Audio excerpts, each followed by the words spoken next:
La décennie des racines africaines et de la diaspora africaine devient peu à peu une réalité. Elle a été décrétée par l'Union africaine sur proposition du Togo lors de la du 34e sommet des chefs d'État et de gouvernement de l'Union africaine des 6 et 7 février 2021. Jeudi s'est déroulée une réunion virtuelle de consultation, de concertation et d'échange en vue de préparer la mise en place du Haut Comité de la décennie des racines africaines et de la diaspora africaine. Après avoir décrété la décennie, l'Union africaine avait demandé au Togo, en collaboration avec la Commission, de mettre en place un haut comité chargé de l'agenda 2021-2031. Un projet de composition et de mandat du comité pour approbation par les organes de décision devrait être proposé.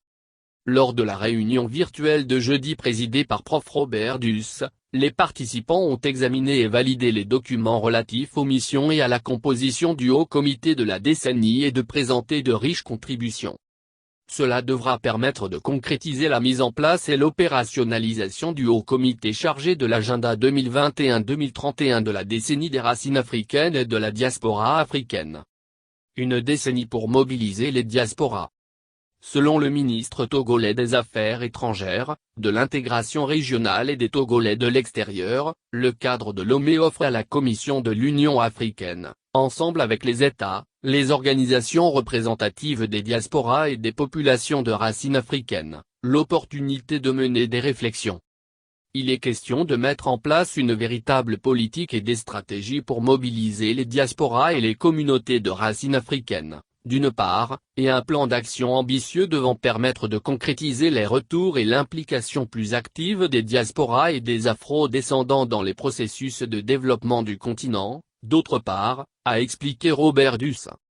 Les participants ont salué l'initiative de cette réunion importante et ont confirmé leur engagement à soutenir la mise en œuvre de l'agenda de la décennie. Prof Duss a remercié l'ensemble des pays ayant participé à cette réunion, a proposé une prochaine rencontre du Haut Comité de la décennie dans les 3 mois à venir. Notons que plusieurs pays africains ont pris part à cette réunion.